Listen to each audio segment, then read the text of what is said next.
Good morning, and I'm delighted to be with you, albeit through video. And it's an honor to be back at Nazareth College. I grew up near Nazareth in Avon, New York, and have fond memories of many concerts there, including when I was 14, Joni Mitchell. So when I saw the topic of this conference, I was really quite thrilled to participate. And in putting together this material, I want to acknowledge support from the Fulbright Nehru Foundation. And much of this work was completed while living in India during 2019. Now, the work of Haribhadra is actually quite fascinating in terms of its modern relevance. And what I'll be doing over the next few minutes is sharing some verses that are in the process of being translated, and talk about the relevance of religious pluralism over the centuries as a model for moving into peaceful coexistence. Now, this text, called the Yoga Bindu, was crafted in the 6th century, so about 1500 years ago. And the scholar who crafted it, Haribhadra Virahanka, is said to have been a convert from the Hindu tradition, himself a Brahmin scholar, who also had conducted profound, sustained studies into Buddhism and Vedanta, as well as his adopted faith, which is the Jain faith. He's also credited with developing early doxographies, that is, roadmaps to understanding the belief systems of other faith practitioners. And at ground, there are some commonalities that we see as themes appearing again and again. And I'm going to offer just two of them as a way for us to get a sense of his approach to pluralism and his way of encouraging peaceful coexistence. First is an acknowledgement of commonality. He states that all human beings yearn for freedom, and this freedom comes by many names. Through one's power, and this is a theme that recurs within his adopted faith tradition. According to Jain practice, we're on our own. We have to find within our own will the stick-to-itiveness to perform the acts that are needed to move us toward freedom. Through one's power, one becomes liberated if one's a Hindu, or awakened if one is a Buddhist, or ends the enemy of karma if one is a Jain. Second, ethics are held in common. And in the 6th century, the competing religious faiths, each with its own distinctive theology, where various styles of Hinduism, various schools and practitioners of Buddhism, as well as two major competing ways of performing and enacting the Jain faith. But what he sets forward in not only this text, but many others, is that one should develop friendliness toward those who possess goodness, sympathetic joy for those who have superior qualities, compassion for those afflicted with pain, and equanimity toward those who are without knowledge.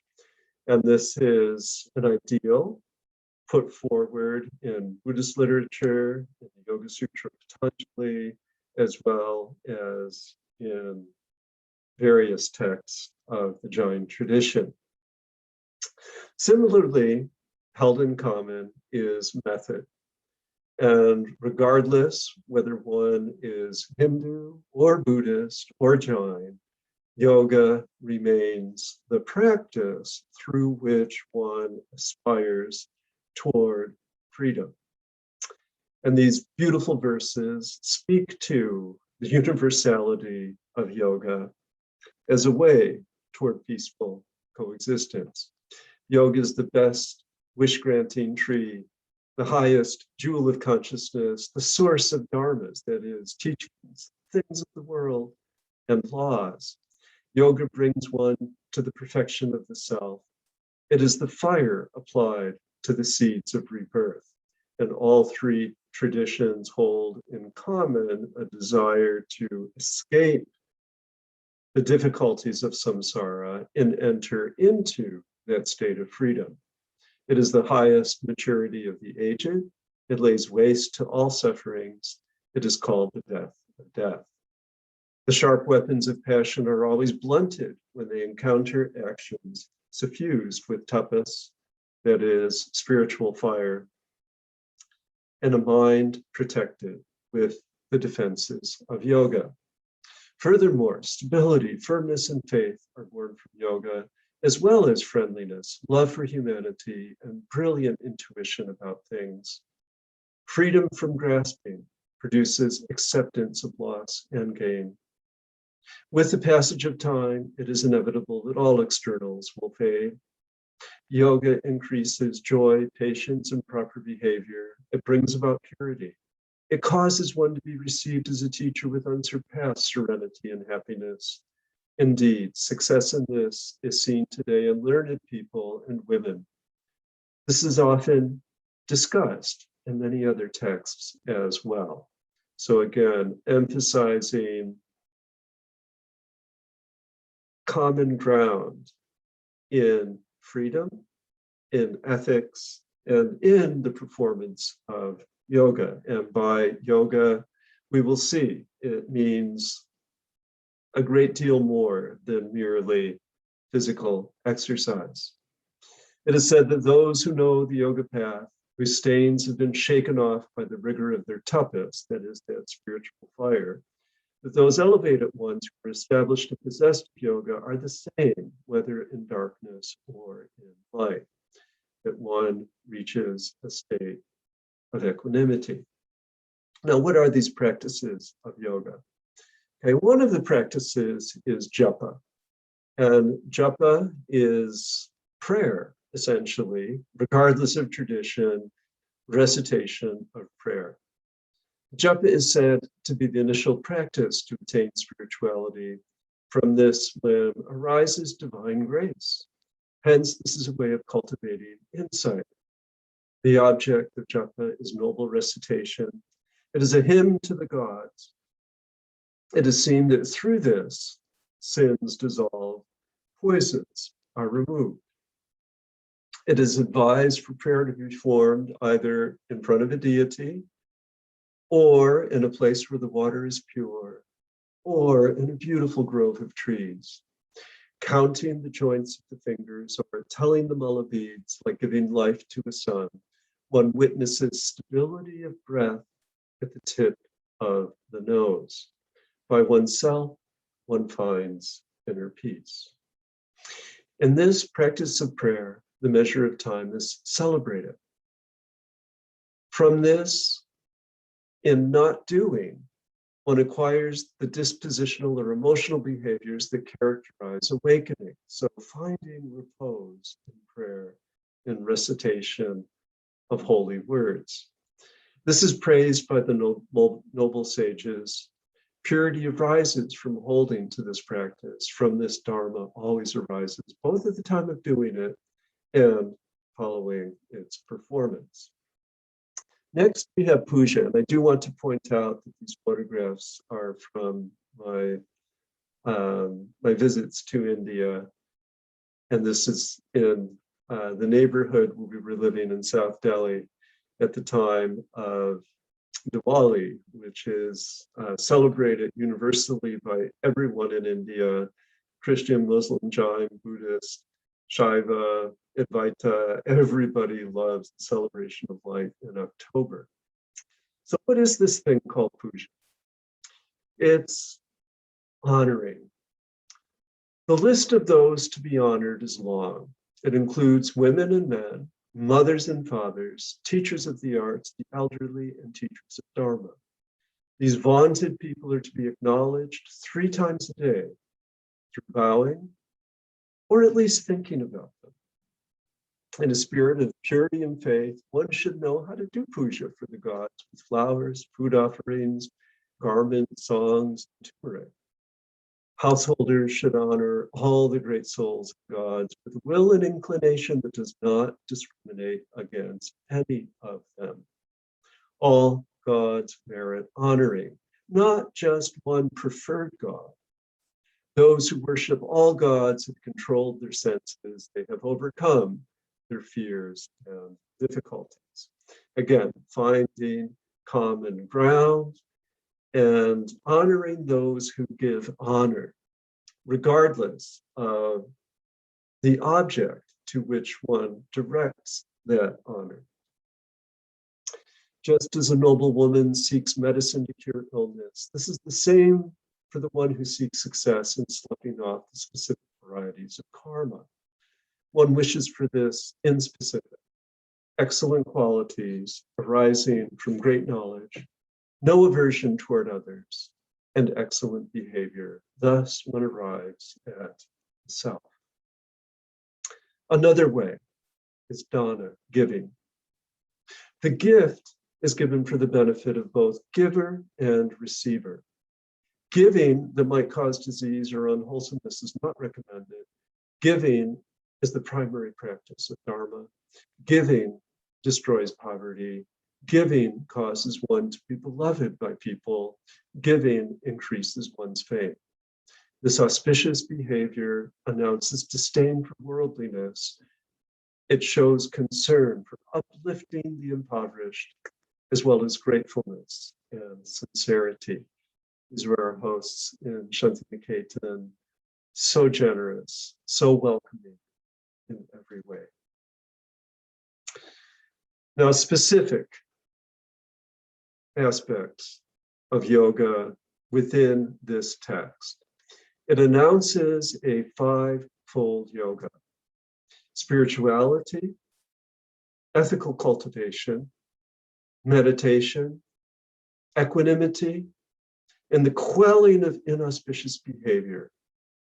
These 5 comprise the yoga that joins one with liberation.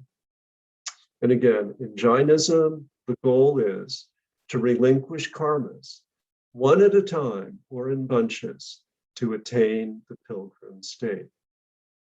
The marks of a pilgrim are, and I think that all religious pilgrims share these: quickly pursuing the path, keeping the faith, obtaining the blessings of wisdom, being colored with the qualities of great being, and going with haste toward the truth that empowers. This Jain temple in Ramtek just indicates that we need to climb up those stairs as effectively as we can in pursuit of yoga. So, defining the 5. Spirituality. Great souls identify places of weakness and understand their various qualities.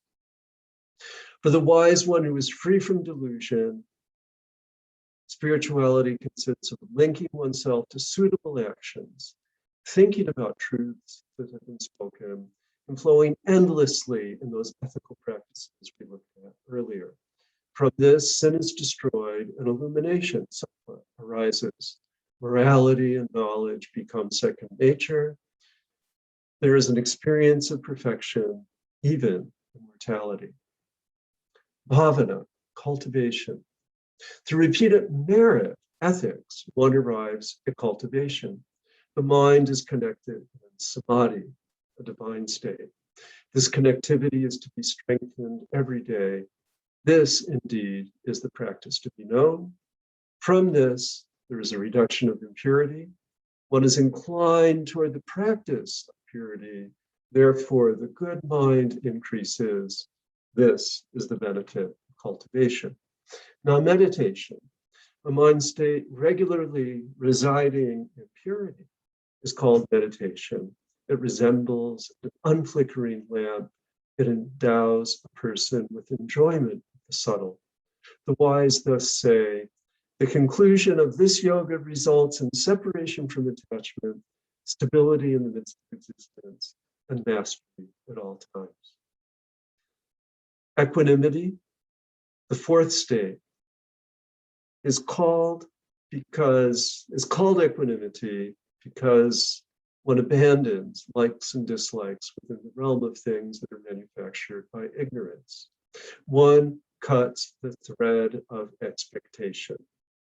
One destroys subtle karma and strengthens the process of disengagement. And then we arrive at vritti sampakashaya. It is believed that whoever stops the behaviors that result from involvement with negative karma quells those karmas and no longer re-enters existence. This is liberative knowledge. One attains a total freedom. One attains liberation from all obstacles. One reaches eternal existence and bliss. This is a picture of Paryushan, the high holy days in the fall. This is in the Green Park Temple in South Delhi. Freedom. Those who are no longer bound to the past, whose souls have moved on from the ocean of existence, are not attached to karma in any way. They are joined to the soul. Eliminating karmas entirely is freedom. One gains victory over all afflictive enjoyments. So full circle, yoga knowledge is known to be the best. It creates the state of true practice. From this yoga, one attains the state of purity. It is said to have arisen in the Jinnas, the sages of ancient times. It is a state of purity and faith. It is the matrix of boundless energy. It grants immortality to the heroic sages. Cutting off the sense of doer, one enters the final state, goes beyond all births. One becomes the best, separated from karmas, cutting them off with skill in yoga. From knowledge regarding karma's impure stickiness, and with skill in cutting off karmic bondage, one thinks only about the undying nature of self. This karma is not mine. It is better to be without it. In this final image, we see a depiction of a heavenly state. Actually, it's a state beyond the heavens, the state of perfect freedom, where the soul, no longer encumbered by karma, stands and gazes eternally with energy, awareness, and bliss. So thank you for listening to these verses, and thank you for considering Haribhadra's insight into the commonality of the religious path. In practice, in mystical experience, we get that sense of elevation, and a universal language for that path of elevation is yoga. Regardless of faith, yoga describes the good life, and I look forward perhaps to some email conversations, chapple@lmu.edu. Thank you very much.